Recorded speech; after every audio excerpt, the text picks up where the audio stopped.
보신 대로 청와대가 국방부 장관 후보자를 포함해서 5개 부처에 대한 장관 후보자 인선을 발표했는데 이 시간 관련 내용 차두현 아산정책연구원 겸임연구위원과 함께 이야기 나눠보겠습니다. 어서 오십시오. 네, 교수님. 어서 오세요. 예. 네, 안녕하십니까. 자, 지금 보신 대로 먼저 저희가 좀 짚어볼 게 이제 국방부 관련 내용을 좀 해보겠습니다. 송영무 교수가 장관 후보자로 내정이 됐는데요. 네. 일단 어떤 인물인지 좀 먼저 짚어주시죠. 예. 네, 일단 그 해군 참모총장 출신이고요. 예.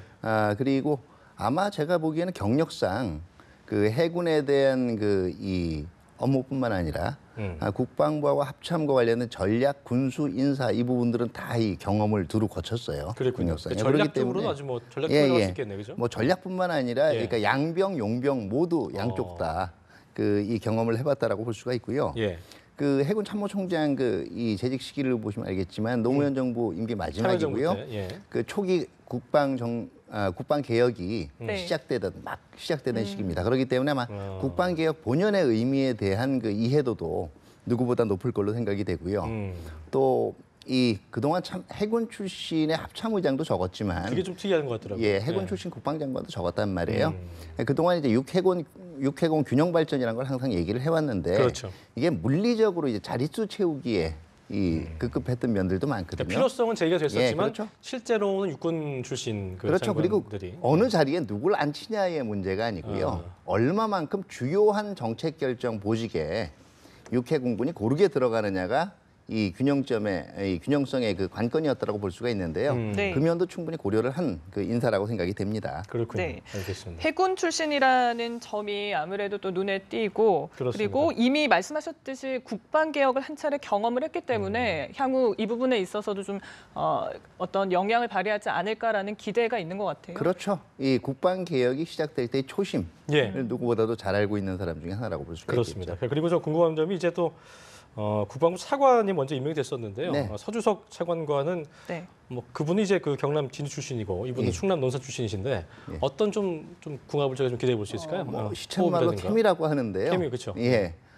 제가 보기에는 이 두 분 다 참여정부 시절에 일단 그 이 보직들을 지낸 경험들이 있고요. 그 뭐 이 능력이나 성품상 무난히 맞을 걸로 생각이 돼요. 호흡이 잘.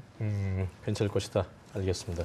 일단 저희가 뭐 그 청와대 관련 인선 내용은 국방 관련돼서 좀 알아봤고요. 저희가 또 자세한 내용 이후에 대답 이후에 좀 알아보도록 하겠습니다. 네. 자, 그리고 저희가 외교안보 관련 이슈를 좀 살펴봐야 될 텐데 문재인 정부 출범 이후에 이제 북한이 5번의 어떤 그 미사일 도발을 감행해 왔습니다. 그렇죠. 상당히 많은 숫자인데 네. 그리고 또 특이한 점은 뭐냐면 미사일의 종류도 굉장히 다양했다는 점을 좀 그렇죠. 꼽을 수 있을 것 같은데요. 일단 이렇게 일단 도발의 의미 어떤 그 노림수가 있다고 좀 봐야 될까요? 그러니까 한국에서 북한에 대해서 강경한 정책을 쓰던 아니면 좀 유화적인 정책을 쓰던 어떤 성향의 정부가 들었던 간에 그 핵 미사일 능력 발전과 관련된 북한 자체의 계획은 바꿀 수 없다라는 메시지를 분명히 전달하려는 게 있고요. 두 번째는 일단은 이 정부 초반부터 분명한 북한의 노선을 밝히고 그다음에 이 대량 살상 무기하고 한반도 안보에 관한 거는 남북한 간의 의제가 아니라 이거는 미북 간의 의제라는 걸 분명히 좀 북한 나름대로는 못을 받고자 하는 입장이 있는 것 같고요. 네. 하나를 더 말씀드리면은 지금 뭐 탄도미사일뿐만 아니라 이 지대함 순항 미사일이라든가 아니면 지대공 미사일까지 지금 그 종류별로 지금 그러니까 다 보여주고 정말 있단 말이에요. 버라이어티하게 예. 좀 이렇게 쏘아 미사일 올렸기 능력에 때문에. 관한 우리는 거의 완전체가 되고 있다라는 면을 과시하고 싶은 건 있죠. 다만 이게 실질적으로 비거리 면에서는 여전히 중거리나 중장거리 이상을 넘는 비거리는 시연하는데 한계가 있다라고 볼 수가 있고요. 네. 그러니까 궁금한 건 대북 기조가 좀 달라질 수 그들의 입장에서는 예. 정권이 좀 교체되기 때문에 그런 기대감을 좀 갖는다면 이렇게 해서 일단 도발이 본인들한테는 도움이 안 될 수도 있을 텐데 그런 계산은 뭐 들어있지 않나요? 아니요. 자신들은 네. 전혀 이게 이 새로운 개의치 정부하고 않는다. 상대하는데 문제가 안 된다고 생각하는 거예요. 그렇군요. 다시 말해서 안보나 군사적인 긴장 완화의 현안은 남북한 간의 얘기할 의제가 아니고 미북 간의 얘기에서 풀어야 될 거니까 괜히 한국이 그 얼굴 붉힐 필요가 없다라는 겁니다.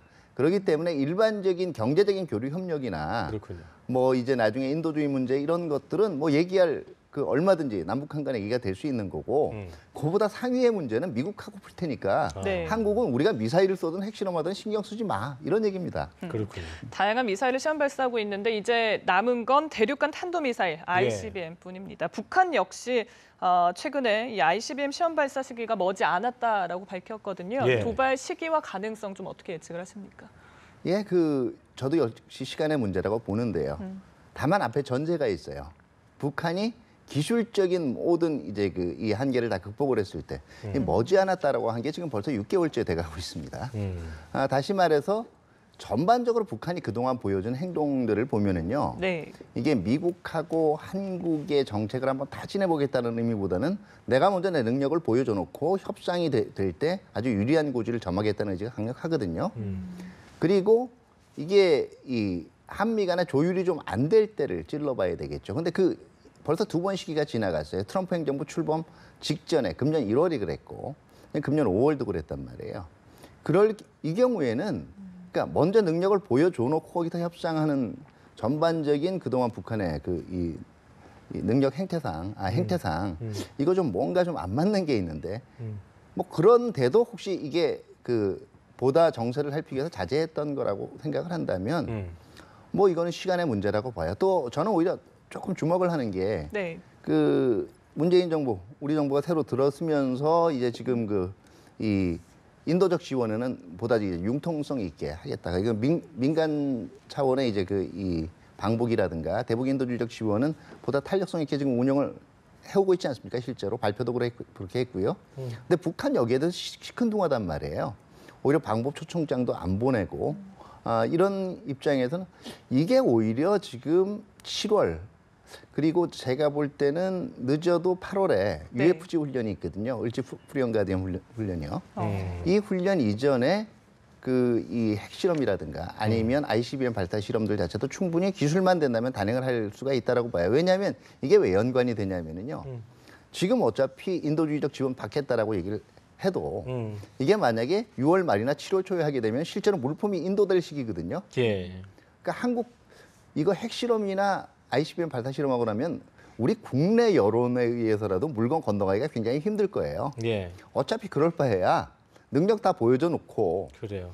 다시 말해서 6차 핵실험하고 장거리 로켓 ICBM 발사 실험 해놓고 이때 슬그머니 인도주의 대북 지원 받겠다라고 얘기할 때는 이게 경우에 따라서 한미 간의 틈새를 벌려놓을 수 있는 아주 그래요. 요소가 될 수도 있겠죠. 그러니까 북한도 워낙- 그걸 노리는 게 아닌가 해서 그런 생각을 좀 하나 해봤습니다. 추측할 수밖에 없는 집단이기 때문에 저희가 또 그렇죠. 상상을 좀 해볼 수밖에 없을 텐데 지켜봐야 될 부분인 것 같고요. 저희 시간이 많지 않아서 네. 사드 얘기를 좀 해보겠습니다. 네. 환경 영향 평가로 일단 연내 배치는 좀 어려워져 보이는 네네. 상황인데요.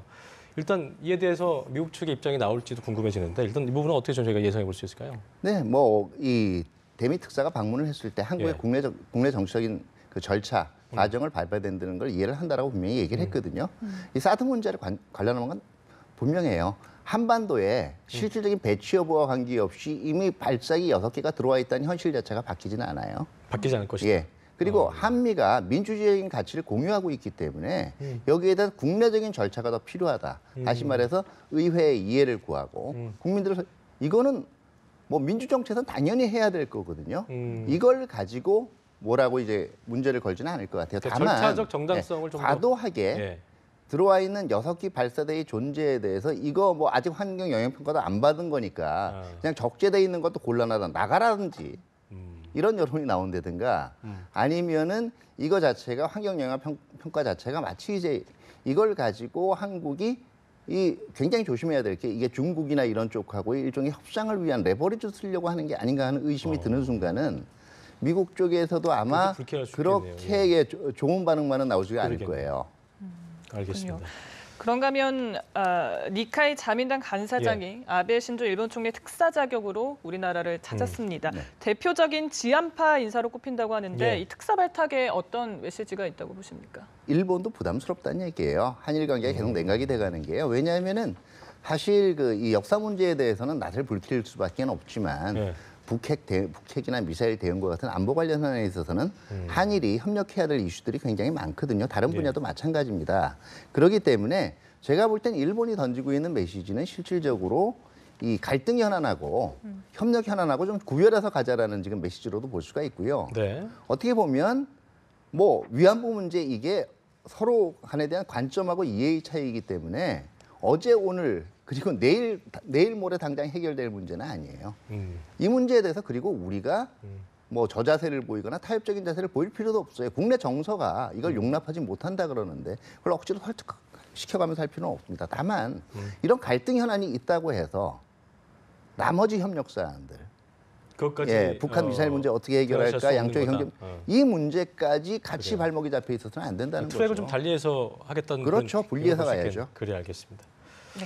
자, 지금까지 차두현 아산정책연구원 경임연구위원과 함께 이야기 나눴습니다. 오늘 말씀 고맙습니다. 고맙습니다. 예. 네, 감사합니다.